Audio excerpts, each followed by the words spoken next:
In the last video, I showed you how a little dust devil came by and tore down the wall that I'm starting to build for my home. Well, as you can see, I put it back up and I took a picture. I sent it to the county as a proof that I'm still working on it. You know, you have to give them progress updates every 6 months. I guess it was good enough. They extended my permit for 6 more months, so I don't have to worry about them kicking me off my land or anything. And the design of my wall is I have a double layered wall, 2x4s for strength. I'm going to put a sheet of foam in between to act as insulation, to prevent thermal bridging.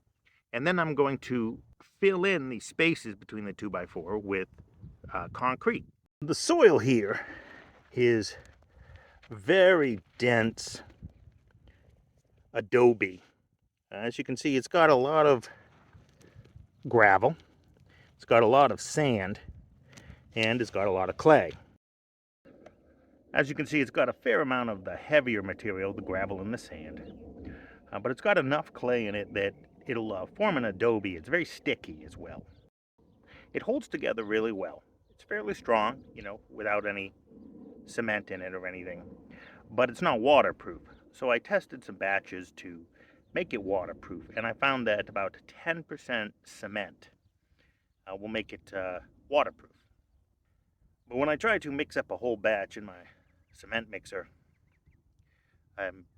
it's too sticky, so I may have to end up mixing it by hand. It's also really dense. It's obviously my 10% mixture isn't stronger than normal concrete mixes. For example, if I want to drill a hole in this stuff, I think a masonry bit and a regular drill will drill a hole just fine. Whereas, you know, my footer with regular concrete needs a hammer drill. So it's less strong, but it seems to be heavier, more dense.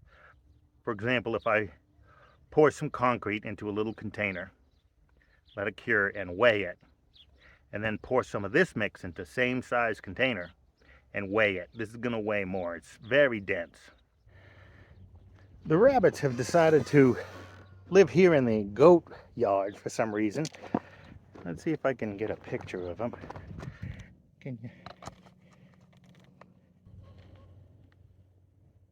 They live under here now. I've got this woven wire for my fence, for my goats.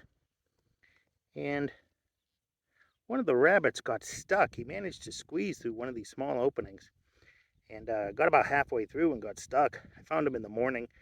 He could barely breathe.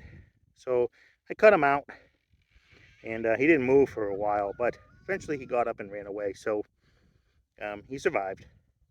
But just in case, I've got this little, I left the hole open, as you can see here. Hopefully that doesn't ruin the integrity of the fence. The goats are very hard on the fence. But at least they have a way out now so they don't get stuck again. I don't know if they think the goat pen is a safe place or if they're finding food or they just want the shade. There are other places for them to hide. The goats don't like the rabbits. The mama goat chases the rabbits, and she caught one up against the fence and killed it. You know, she headbutted it, and rabbits die pretty easy. A goat headbutting a rabbit will kill the rabbit.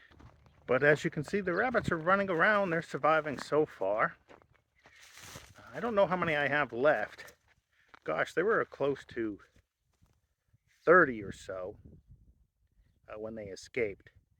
And I've got at least a dozen left. I haven't seen any baby rabbits. I don't know if they're breeding.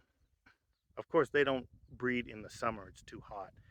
So if they make it through the summer until it starts to cool down again, we'll see if they start making babies. And if they do, they may survive as free-range rabbits out here. But if they don't reproduce, they don't live that long. They won't last forever. So, but I do notice some natural selection happening already. The white ones disappeared pretty quickly. I think they got taken by predators and stuff. It's an interesting experiment. We'll see if they survive. And that's just a quick update on the various projects I'm doing. I'll see you next time.